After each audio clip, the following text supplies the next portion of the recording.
This is Blaenau Ffestiniog in Gwynedd.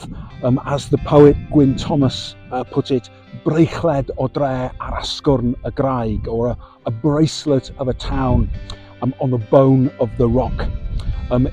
It's a town that was built high in the mountains because of the huge vein of slate that lies deep below. The town grew up around the slate quarries at the end of the 18th century and the beginning of the 19th. By the start of the 20th century, it already had a population of over 11,000. The narrow gauge Ffestiniog Railway was built in the 1830s to carry the slate to the sea to Porthmadog, from whence it could be transported around the world. You could say that Blaenau Ffestiniog was the town that roofed the Industrial Revolution.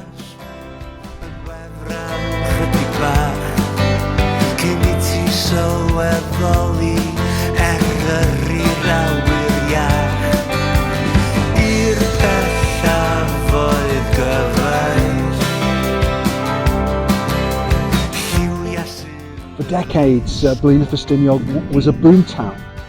In 1862, this splendid market hall was built, funded by public subscription.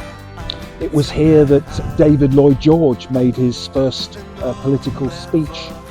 Today, the remains of the slate industry have been declared a World Heritage Site by UNESCO.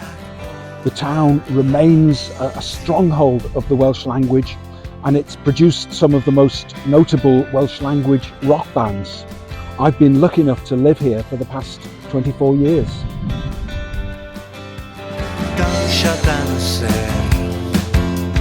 Canarol the town, or more